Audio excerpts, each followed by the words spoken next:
Everyone, I am Apurva Pathak, a BDS first year student from People's Dental Academy, People's University, Bhopal. And today, I bring to you the next video on a collection of videos on dental anatomy. This is the first part of our set tooth. This is going to be the introduction or the explanation, as you say, done by me, Apurva Pathak, and the second part, the carving, done by Asa Churi. The editing of both these videos are done by Gaurav Prajapati. Now, that being said, let's get on with the video.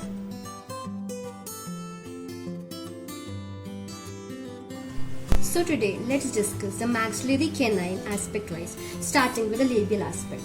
From this aspect, the mesial half of the crown resembles a portion of the incisor, while the distal half resembles the first premolar from this side. The cervical line labially is convex, with its convexity towards the root portion. Right here, if you can see, this is our cervical line. The cusp tip is on line with the center of the root. This is our cusp tip, the root. Right here. The cusp has a mesial slope and a distal slope. The mesial slope being shorter than the two. This is our mesial slope, which is shorter than the distal slope. This is our distal slope. Both slopes show shallow developmental grooves, which are not visible over here, but they will be visible from the other aspects. The labial surface is smooth with no developmental lines to note. As you can see, it is a quite smooth surface. Root appears slender from this aspect. It is conical in form with a blunt pointed apex. This is our apex. The apical tip is usually tilted towards the distal direction. This is our distal direction and our tip is tilted towards it right there. Moving on to the lingual aspect. The crown and root are narrower lingually. Cingulum is large and sometimes pointed right over here. It's slightly pointed in this tooth. Depression lines are seen between the ridges present on the lingual aspect above the cingulum and in between the marginal lines. These are our marginal lines,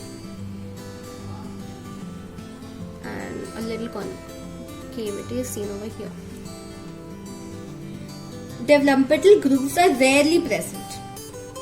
Developmental depressions mesially and distally may be seen on the root over here. Mesially and on the other side distally, which is not visible from this aspect. Moving on, let's talk about this tooth mesially.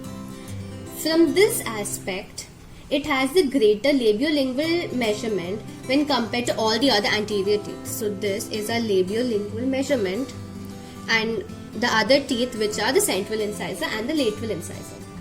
It is wedge shaped, with the wedge pointing being represented by the cusp tip. So it's wedge shaped, as you can see, this and this. This is our wedge. Basically an inverted triangle with its tip at the cusp tip. Flattened area is seen labially at the cervical third, which appears as a straight line from the mesial aspect right about here. See this? Straight up. The root appears conical and is tapered with a bluntly pointed apex.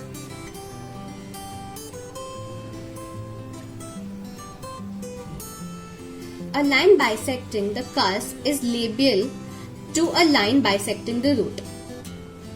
So right here, and from this tip, if we see, it's kind of little on the labial side.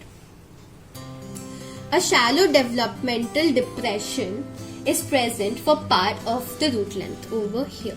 As you can see right here. The distal aspect. Now this aspect is somewhat the same from the mesial aspect, with a few variations, which are: the cervical line shows less curvature towards the cuspal ridge. This has less curvature. The distal marginal ridge is more irregular with heavier outline. Over here, this is our ridge. And developmental depressions on the root are more pronounced on this aspect, right about here. Lastly, we talk about the incisal aspect. From this aspect, the labiolingual dimension is greater than the mesiodistal. The labiolingual, this is the labiolingual, is greater than the mesiodistal.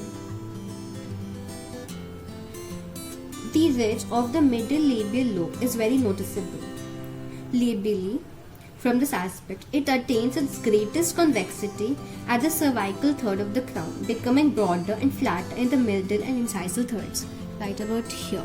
It's flat at the cervical third, the incisal. It's all smooth. Cingulum present in the cervical third of the crown lingually is visible. Right about here. You cannot see it from where the angle of the camera is, but yeah, quite visible. And the incisal aspect of most canines is outlined by a series of arches. You can see them right here. Like this is a cusp. Have an arch over here, over here, over here. Yeah. Now this brings us to the end of our video. I hope this helped you gain a better understanding of the topic. Again, thanks for watching.